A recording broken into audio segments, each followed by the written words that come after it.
The place that we're headed is actually I would guess a colonial era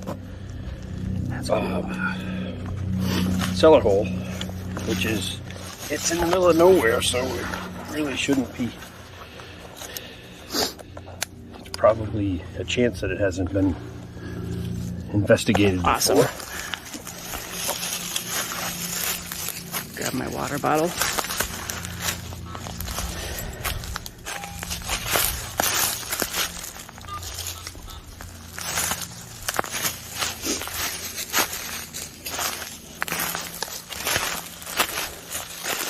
All right, we'll continue following Steve. So one of the neat things that I've learned is how a lot of the old properties, you can tell some of the layout by the trees. You know, obviously a lot of the small saplings that are growing up and the different brush that grows is all new. So when you kind of picture back in that time period, all these trees, like all of these trees here, they wouldn't be here. This would have all been more so farmland. And they would have had, their property would have had the large, big trees. An example, let's spin this around, is this tree right here. That's an old, mature tree. And you can see, I mean, it goes, it's very tall, it's old, it's broken. But that would be more of an original tree to the property than all of the others. And if you live in New England and you're going off on a drive, and you can tell, I know you know what I mean, you can tell like a lot of these trees, when you go by some of the old estates and their driveways are lined with trees that are like 200 years old, you can tell a lot about a piece of property just from the trees. It's kind of cool. All right, well, he's now way ahead of me, so we're going to catch up. This is kind of cool. So this is the well. Oh my God. See? It's like a perfect, you know, you could really get hurt walking around in the woods. I mean, if there was just light brush over that, somebody could fall right in it. That's crazy.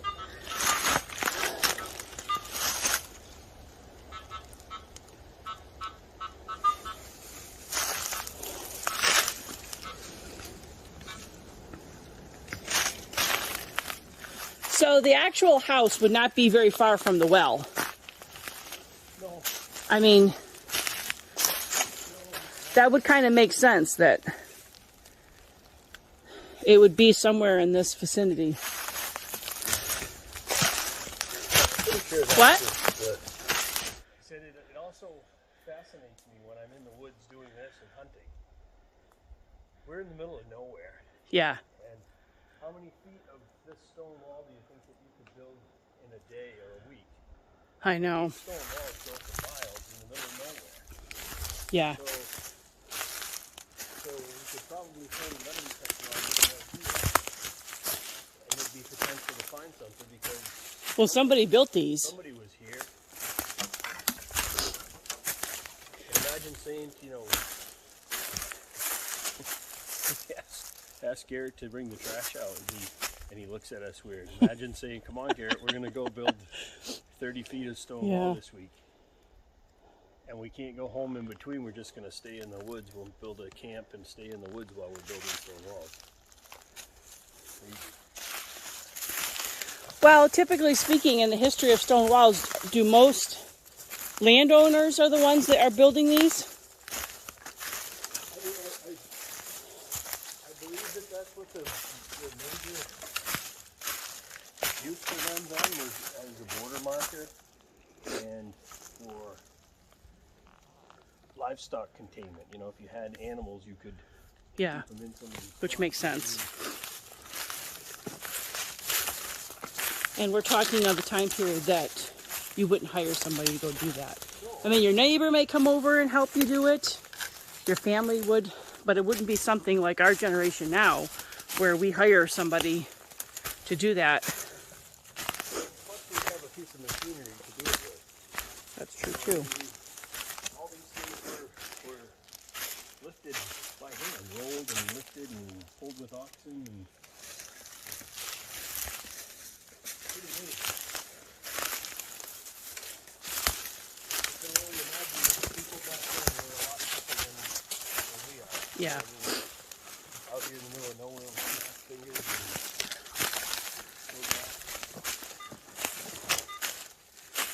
and Yeah, because this is definitely a workout.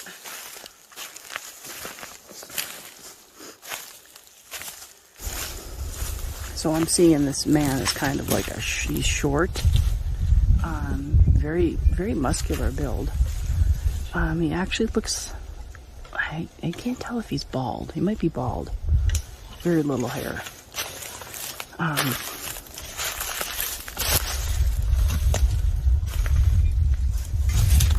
Funny, he's like,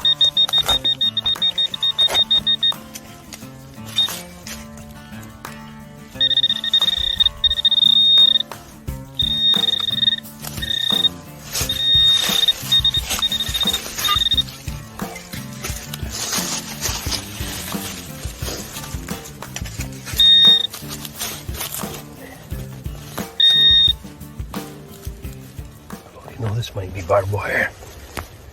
Getting this close to the stone wall.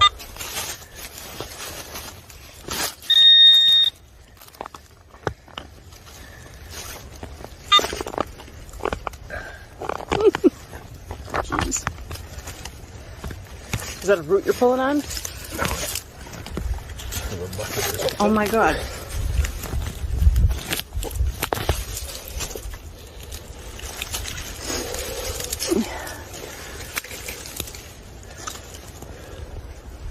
And this is the treasure. That's cool. Probably, So that's iron? it's tin. That Tin? is probably galvanized tin or something, or like it appears though it might be a bucket.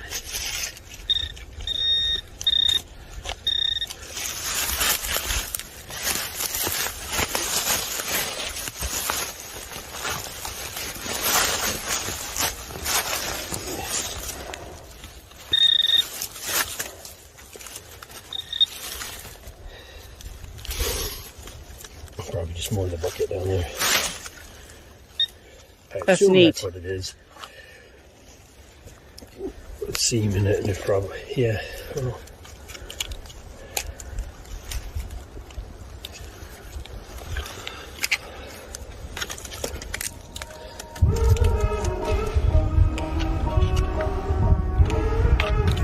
That's neat. I'll take a picture of it. It sits here.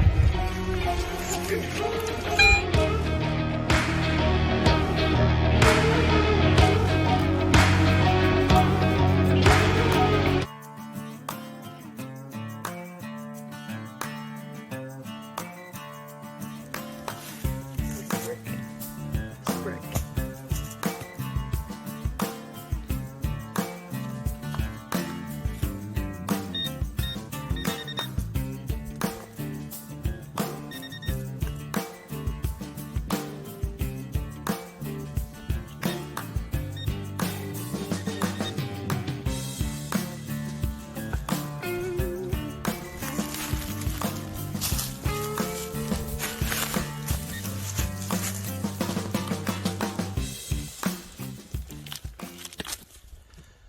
Let's see all the brick in there.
glass. Huh? Piece of glass?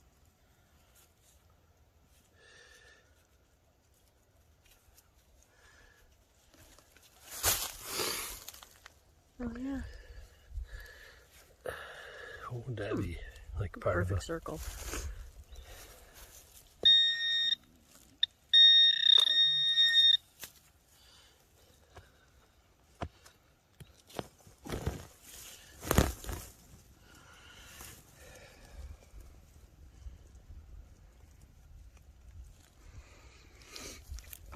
Makes me wonder if it wasn't like out of a watch or a locket or something.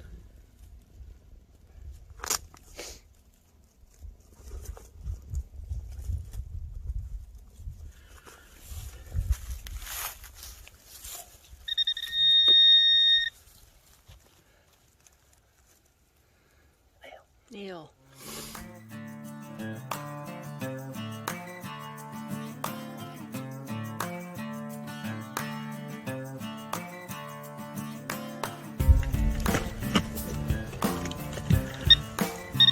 Where'd they go?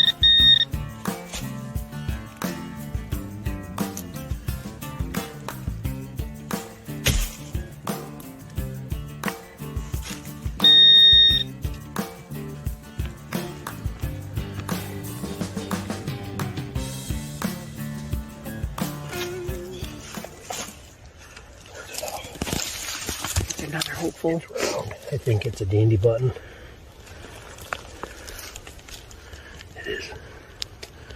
That's definitely cool. Go show it up to the slow. It's missing the hoop on the back, but that's more than likely pewter or tomback. Nice. All this I've learned from watching the other guys. Smooth, doesn't have any decoration on it. So that's off of a piece of clothing? That's like off a coat, or which from what they all indicate, that's truly colonial. So that means So that's the time period we would be looking 17 at. to 1800s. Okay. Sweet. Which is very cool. That's a good find. That's a good find.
Oh, jeez. oh, it's a fire balloon. Oh.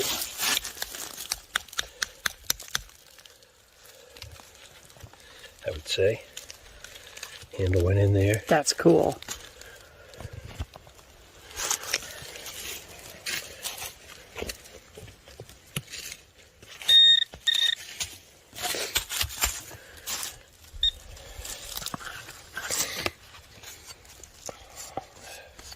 The steel stuff rusts up so bad that you can't, won't be able to identify it very well. But I mean, obviously, just what I've gone on a straight handle. And Yeah, that's cool. That's pretty neat.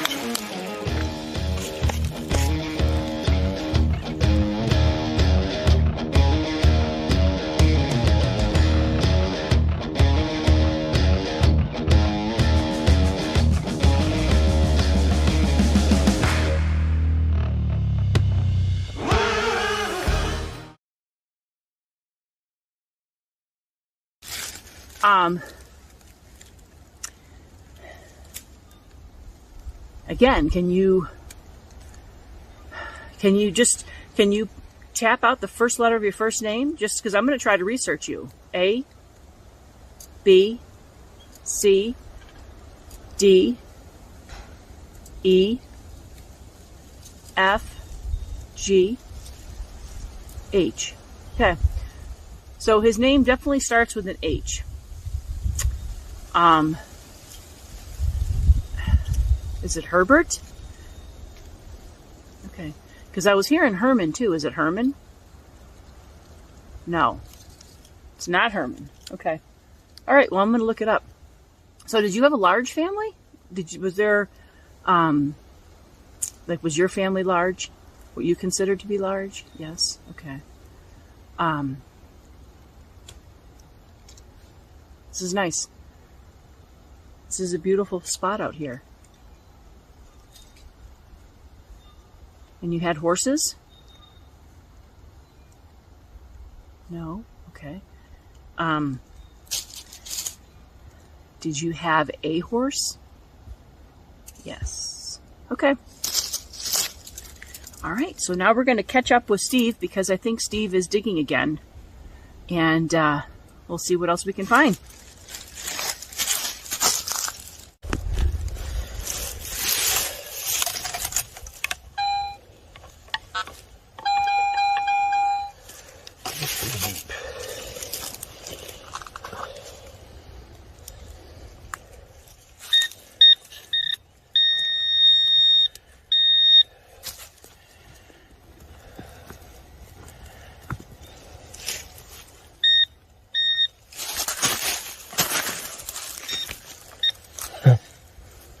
Is it another nail? Yeah. Yeah. You're getting bigger though. That one looks fatter. It's another. Looks like another horseshoe nail. A bigger one. I assume that's what those are. Oh, there might be a few.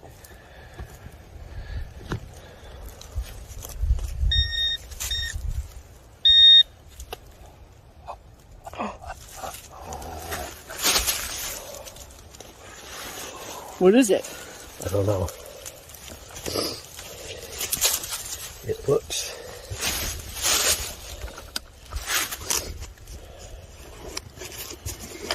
You can see it right there.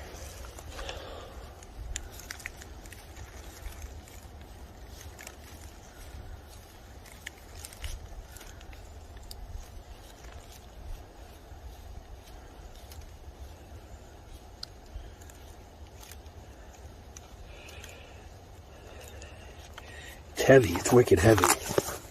We are at the corner of the stone wall too. We're on the other side of it though, but we're at the corner of it. I wonder if it's a coin or a medallion. It looks man-made, like some sort of a lead.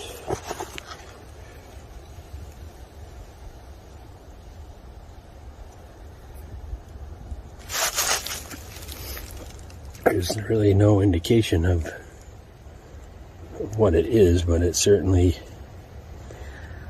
So this is one of those when you get home, you polish it up and. Well, yeah. I mean, I'll have to. Huh.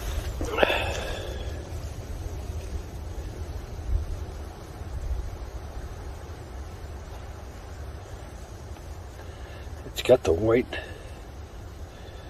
Lead oxidizes that way, it seems.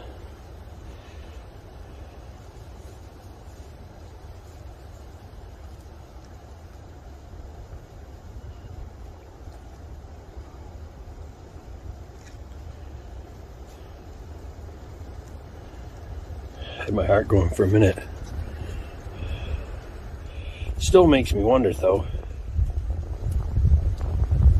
You want to look at it? That's cool. Yeah, I don't know what that would be. I mean, it could be could be something that somebody made as a token or, you know. Marker. Who knows? That's definitely. I see, when I saw that thing, the round pop out of there, I'm like, huh?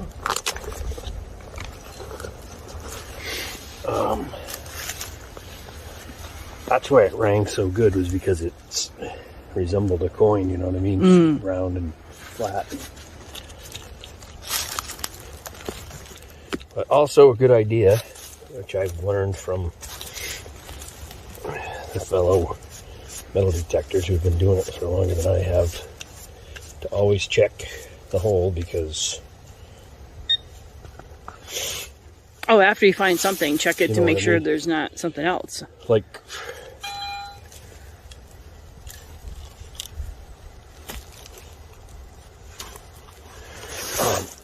It's amazing how these things work.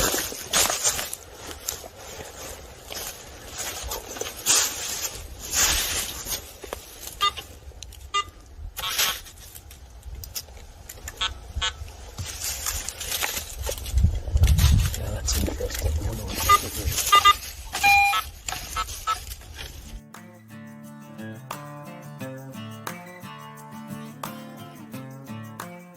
So this man that's following me around, he's on the shorter side. Like I said, he's kind of balding, very, very stocky, broad man. I'm at the corner of your property here. You point to the corner of the property? Yeah, right there. Okay. Where does your property extend to? You see, he's pointing the rods. I'm not moving them. But his property seemed to go all the way up that way. So his property went up and around. His property went up and it went around. You're not on his property anymore. So this is the part that's kind of funny, because I'm at the corner of the property and there's like the V here, and up that way is where the cellar hole is, and Steve is back here, and I can hear this man saying he's going off my property. So it's kind of funny. So I really do wonder if this is his property border.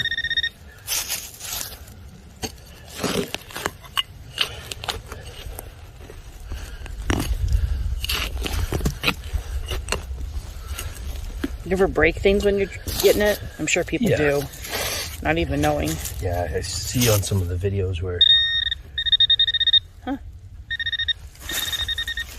the people,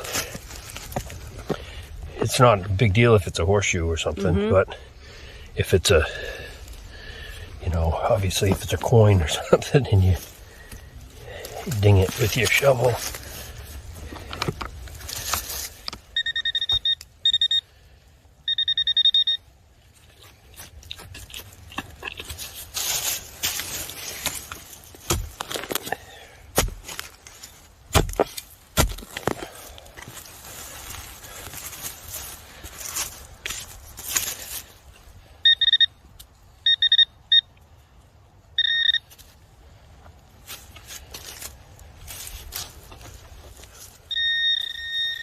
Okay, it's in my hand.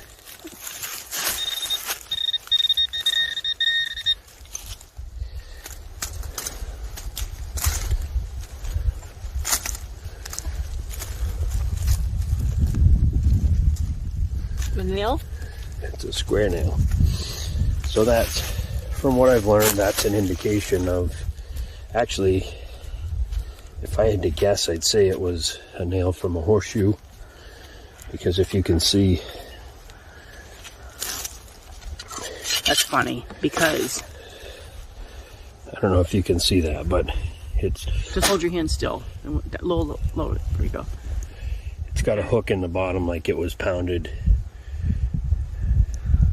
You know, like it would have gone into the shoe and then pounded over on the hoof, maybe. The only reason why I say that is because, so the man that I'm seeing, he was pointing down there. There's like a spot down there, but he said that he had a horse, and that's a rare camaraderie to have a horse.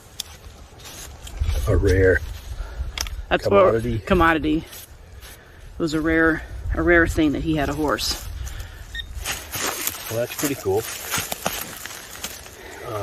So that gives us an idea, I guess. Square nails are And how funny he found a horse nail.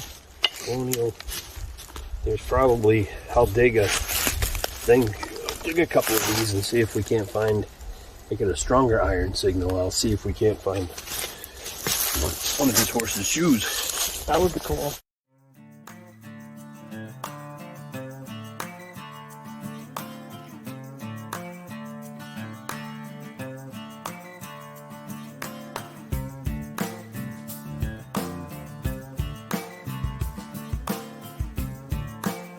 So, the gentleman that we happened to meet, no, he's not like stuck haunting this place. It's more so the fact that, you leave some of your energy everywhere you go. And here's, these people coming along on your property, and maybe you check in once in a while. Maybe you're popping in because someone's kind of telepathically calling out to you. So it really is amazing that these properties probably do have visitations from the families that live there. So here's one of my favorite spots.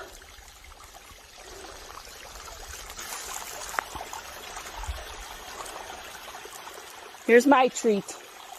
My treat is the stream. I love the sound of water.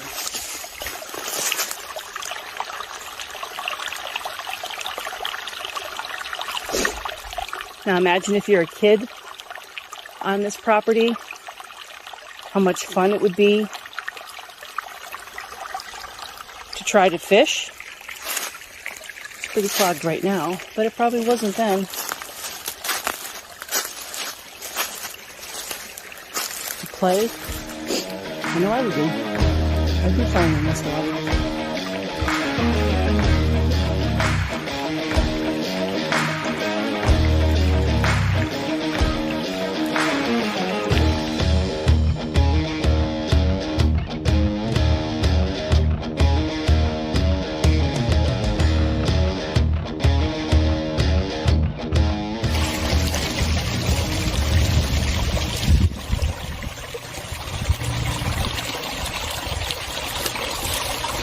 Oh, jeez.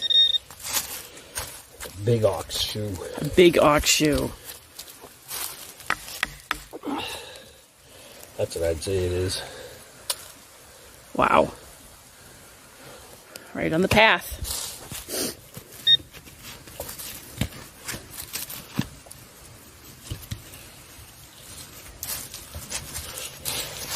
So was this all frozen probably like last week, or how soon is this all opened up? See, it's probably been a couple weeks. A couple weeks?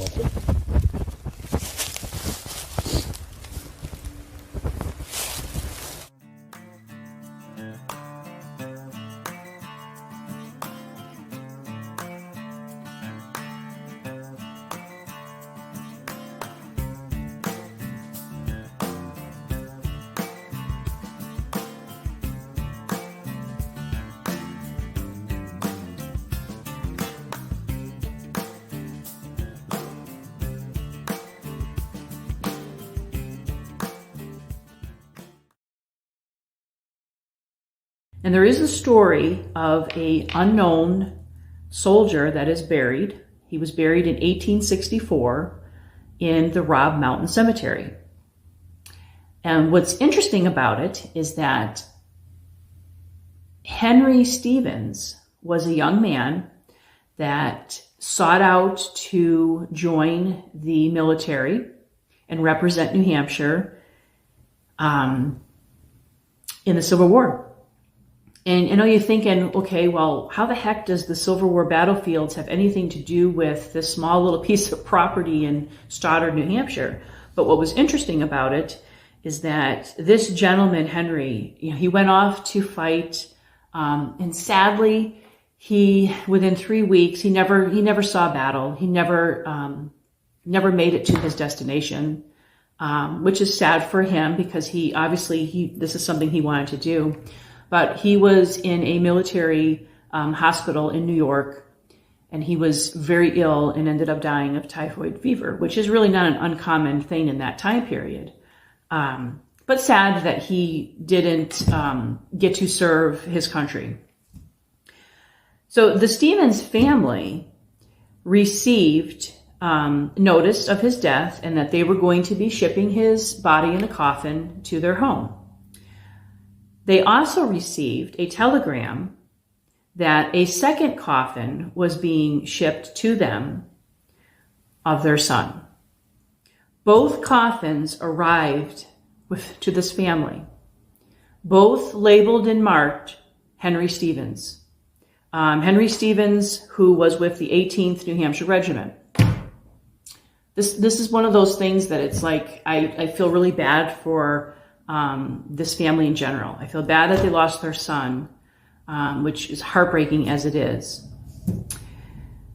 When they opened up his casket, it was not their son. It was another young man, another young soldier. The second casket they opened was their son. So they had closure and they were able to bury their son honorably and mourn him properly. However, when they contacted the military had no record of who the young man that they shipped to him, who he was. There was no identity of him. They did not want to research the identity of this unknown soldier, and they didn't want to have the coffin shipped back to them. So here's a family who now just burying their son, and now they have another young man that they have no idea who he is, which is heartbreaking. They honorably buried him next to their son, and they honor his grave every year on Memorial Day. They put out flags for both graves, which is very touching. It's sad, though, to think that this man, this unknown soldier, is probably trying to reach out to his family who have absolutely no idea whatever happened to him. And you can kind of put yourself in those shoes of a family that sends their son off to war, and they have no idea what happened to him. Did he fight in the war? Did he, they didn't know. So there's this desire, I'll be honest with you, that I want to go to that particular area and continue to see if I can get more information about the Stevens family, and quite possibly, is this connected? I have no idea. I don't believe that that Herbert Stevens that we were talking to is the same Stevens. But I don't know that for a fact. So we still have some more digging to do. That's the beauty of research, is that you can dig and dig and dig, and there's always going to be stories that's unfolding in a family or a piece of property. But it was fascinating. It was fascinating. And it really was a very fun expedition that day. So now I've got some more work to do.